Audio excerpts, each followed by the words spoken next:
as the deer panteth for the water, so my soul longeth after thee. You alone are my heart's desire, and I long to worship thee. Welcome to the cruise. God bless you. We are cruising, and thank God that the captain of our ship is the Lord Jesus. The discipleship cruise is a ship, a discipleship where Jesus is the captain that takes us across the sea of lifestyle. It's a journey that is not optional. And we have been on this journey. And one of the things that you cannot neglect on this journey is the Word of God. You cannot really become a disciple of Jesus when you don't hear Him. So whoever hears Him and does and practices what He says is like a man that dug deep and built his house upon the rock. The rains fell, the winds blew, the floods came, and that house stood. When a man does not have his word, he's just building on sand. When the issues of life come, that house will fall, and how great shall be that fall? So the Word of God is a key instrument. Discipleship involves teaching the Word of God. It involves fellowship. It involves discipline. These are the avenues, and you can't dodge them. So, that's why we lay a lot of emphasis on the Word of God. God's Word is what God uses to do anything He wants to do. God's Word is the creator. God's Word is the healer. He said He sent His Word and His Word healed them. God's Word is the deliverer. God's Word is the arbiter in every case. God's Word is what God uses to transform people together with discipline. So, please, don't think we are making too much out of it. I'd like you to enjoy your Bible. This is God's greatest gift to a man. And if the Holy Ghost begins to help you with this, your life will be transformed from glory unto glory. So that's why we are saying, enjoy your Bible. That's why we came onto this series. That's why we have been in Genesis. Our aim is to go through the whole Bible from Genesis to Revelation. There are 66 books. But I know we'll not be able to do it. But if you can get Genesis, the beginning of it, you can hook on. And I pray that by this time, when we are in Genesis chapter 35, many of you have already hooked on. You are beginning to enjoy your Bible, to read it, to study it in any way you can, to go through it every year, and to become conversant with the voice of your master. It will be very, very a tremendous blessing if you know the voice of God. And you also know the voice of the devil. My sheep hear my voice, says Jesus. So that's the great benefit. This is what is going to renew your mind. This one is going to tell you how to behave. We must build on the rock. So, friend, we go again. There are characters here that God lift them up, not to gossip, but because He wants to help your life, especially the Lord Jesus Christ. If you do a study of the Lord Jesus Christ, the kind of benefit you will reap. Every other person, the Bible calls them a great cloud of witnesses. Some witnessing good, some witnessing bad. But there's one might say, following Jesus, who is the author and the finisher of your faith. So you see, we cannot run away from this. It's not for the shelf. It's not under your pillow. It's not a magic wand. It's not when your enemies are troubling you, go and read Psalm 30 something. No. That's not the purpose of this book. This is the mind of God. This is the Word of God. It is inspired. It is inerrant. It is operative. It is what God uses to help any man. It is spirit, not even flesh. I want to encourage you again. Follow us. Every disciple must know the voice of his master. Every disciple sits down at the feet of his master and hears him and sees his face in the secret place. Then you are in business. Otherwise, when you have not beheld him, you cannot become like him. We have gotten to Genesis 35, to the story of Jacob, as God said, get back to Bethel. Arise, go back to Bethel, and build there an altar unto the Lord that appeared to you when you fled from the face of your brother Esau. Their father was Isaac. And we are seeing how he obeyed. I want to go back and read it from verse 6. Genesis 35 verse 6. What we normally do is to read a portion of the Bible, take some issues there, pray about it, and my first purpose is to make you to begin to see the treasure that this book is. A treasure field. If you dig it, if you study it, apart from reading it, if you study it, what you will get will surprise you. Even if you study the same passage every day, you will see something new there every day. This book is inexhaustible.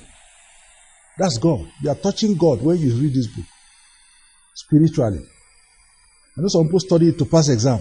Don't know what I mean. If you study it to hear God, because you want to hear the voice of your master, what you are going to become, what you are going to get, is immeasurable. So the Bible said in verse 6, so Jacob came to Luz, which is the land of Canaan, that is Bethel, he and all the people that were with him. And he built there an altar and called the place El Bethel, because that God appeared unto him when he fled from the face of his brother. And Deborah, Rebekah's nurse, died, and she was buried beneath Bethel under an oak, and the name of it was called Alon Bakut, a place of weeping. So Jacob eventually got to Bethel, and Bethel is a very remarkable point in the life of Jacob. We cannot talk about Jacob and not talk about Bethel, not talk about Peniel. But these are very, very, in every man's life there are several important points. You cannot talk about that man without talking about this point. And those points are where God established a point of encounter with that man. Bethel, the gate of heaven. You can't forget it. He came back there. That is where he missed it. That is where he must come back if he must have a successful journey. And from this point on, we thank God that Jacob found his bearing.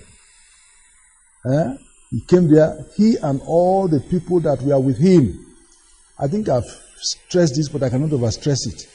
He and all the people that were with him. God does not intend a man to be going alone. Basically, you have a wife and children. That's the basic. But apart from that, God normally gives you many people to be going with you.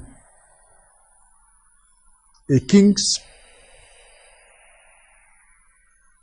king's popularity is in the people he has. People are very important. People must enter your heart. People are more important than money. Abraham said, take the goods, give me the persons. You must have a correct evaluation. It is people that are the chief and the most important matter in life. And one man can mislead people. You can mislead, if you lead people away from where God is taking them, you mislead them. And God has given some men such power, such authority, that they can spoil the lives of others. And if God is making you to be a man that should lead others, please don't spoil their lives. Be responsible. He went to Bethel with all the people that were with him. His 11 sons and 1 daughter, his 4 wives, several servants. He went there and he led them there. They didn't plan to go there, but because he's going there, they have to go there. There are many times your children didn't plan to go anywhere, but because you are going there, that is where they will end up. At least for now, when they begin to be more responsible and they can take their own decisions, that's it. But as at now, and that's a grave responsibility to carry lives. And I cannot speak about that particularly now. I know I cannot. But that's crucial. And those of you who are beginning to mature and becoming leaders, please be careful. Don't move as you like, because there are many people that we are going to carry into a wrong place. Hallelujah. He got there and he built an altar and called it El Bethel. El Bethel means this altar is to the God of Bethel. It's not to any other strange idol. He built an altar to the God that appeared unto him when he fled from the face of his brother Esau. And everywhere they went in the olden days, they built altars. Altars marked their journey. And an altar builder does not get lost. You will still find your bearing from your altar, the last one you built. Let's say it again. The altar is the place that a man and God meet. Without the altar, you cannot meet God. It's not physical in the New Testament. It's not a place somewhere that you go every day. Or one place corner in your room. It's not. It is a point of contact with God. It's a chamber. It's a closet where man and God, they have communion, where they eat together, where they develop intimacy.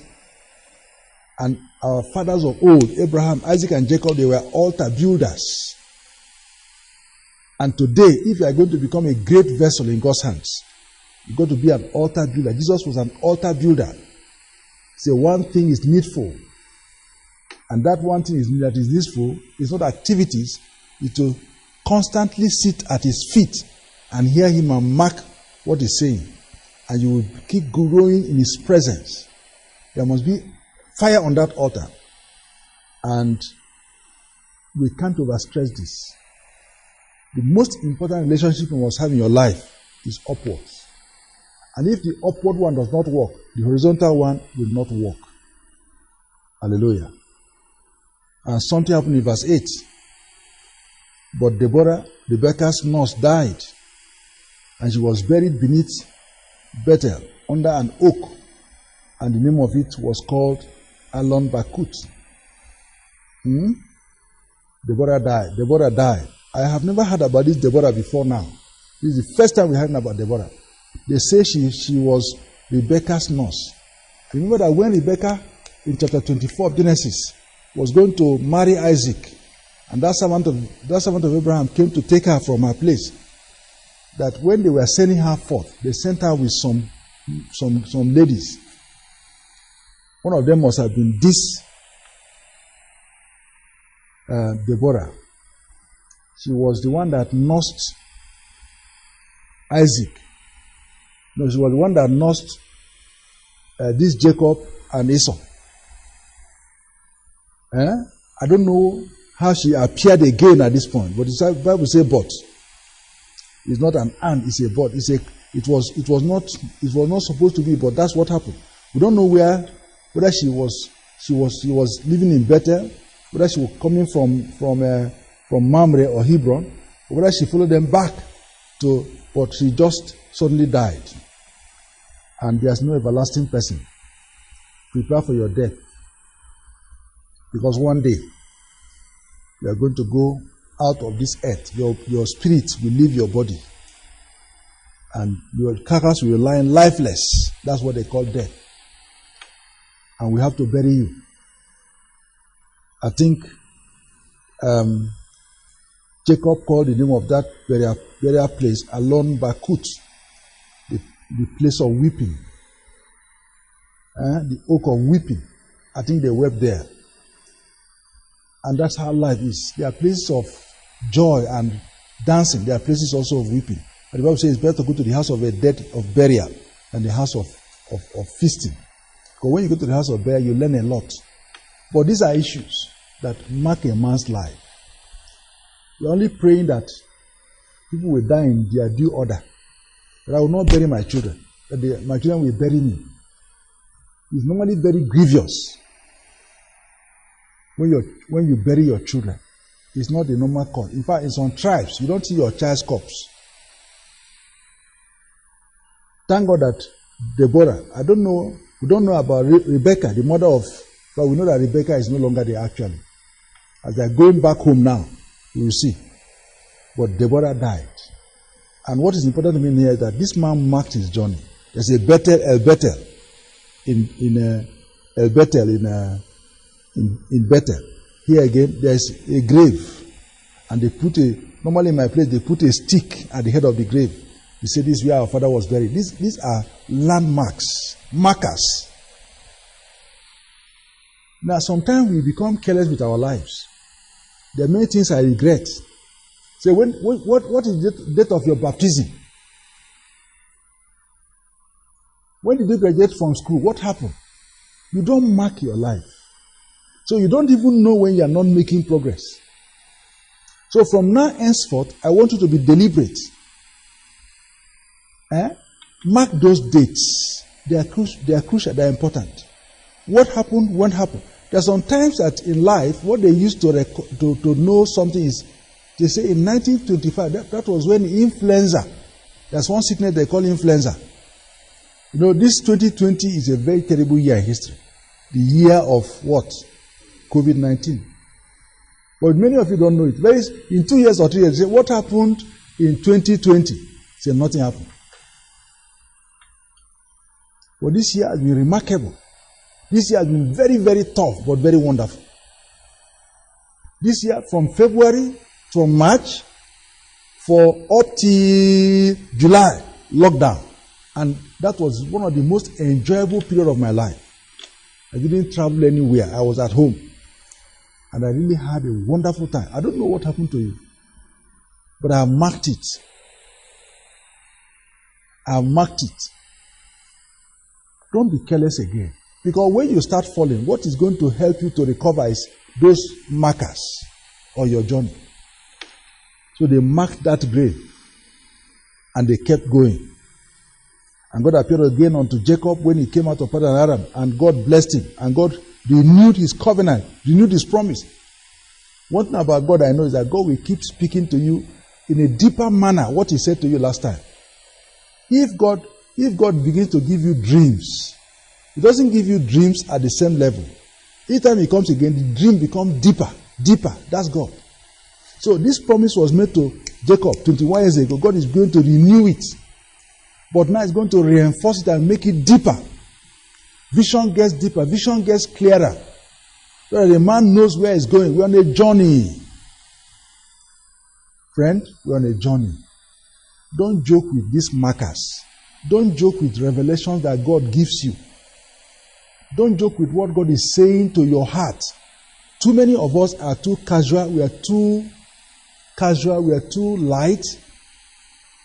We don't wait where God speaks to us to mark it, to deliberate, to make sure we receive all that God is saying to us at that point. And therefore, our visions are not becoming clearer, more definite. And so we are passing through life as if to say we are slipping through life. I want to beg you.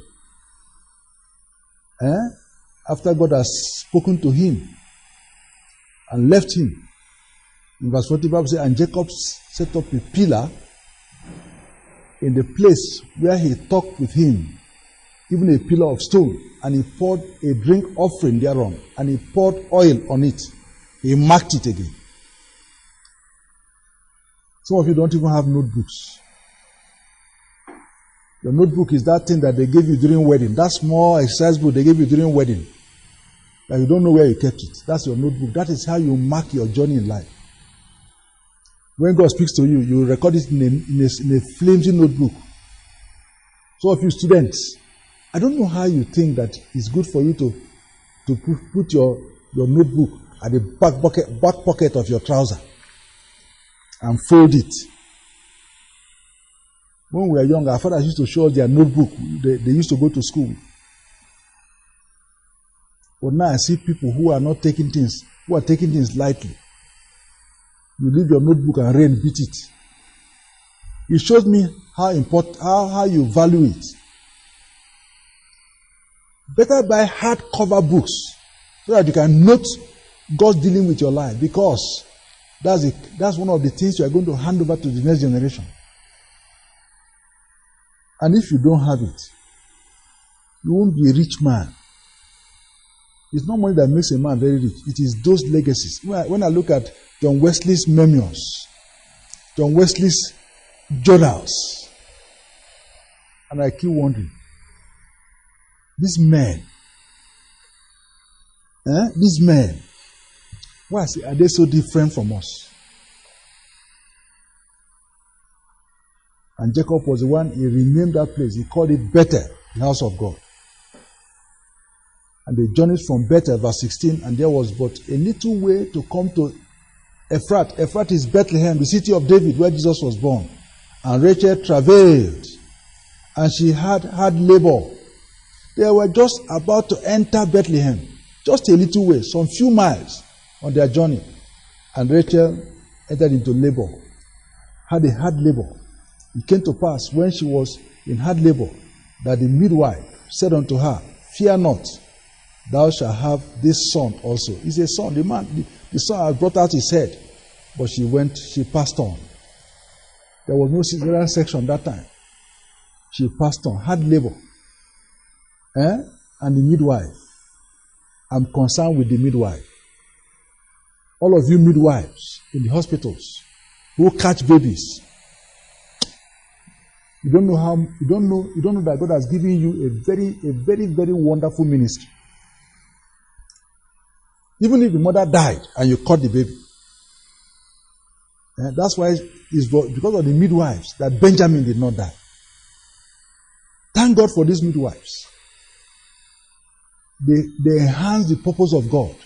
They are God's servant. The midwife that caught Moses when Moses was born. Pharaoh said, kill Moses. Those midwives caught Moses and refused to kill Moses. That's why Moses became the great Moses he was. Midwives. Some of you are in the hospital, and the way you talk to your patients, the way you handle your patients. Don't pick in quickly. Don't waste my time. I'm supposed to go home now. If you don't give birth, and sometimes you even beat your patients. No milk of human kindness, no compassion, no tenderness. And several patients have suffered under your hand. Some of us think that serving God means you must go to Bible college and go and be a preacher on the pulpit. No, everything you do in life is an opportunity and a platform. Do it with all your heart and do it for the benefit of the people you are serving. You are God's channel. The Egyptian midwives, God said, I will build you houses. This midwife here also, he said, midwife. The midwife. That the midwife said to her, oh, fear not, thou shalt have this son also. The midwife was so kind. She's the one that caught Benjamin. Soon. And was encouraging the woman, saying, hold on, you will have this one also. And Rachel died. Verse 18 before verse 19. And it came to pass, as her soul was departing from her, for she died, that she called him his name Benoni. And her father called him Benjamin. The people of old, they normally don't joke with names. This woman had labor. She was in terrible pain and her soul was going. And she named the new baby Benoni, the son of my sorrow. The father said, no, this is the son of my right hand, Benjamin. And a man has a prerogative to cancel what a woman says. It's in the Bible. God has made it like that.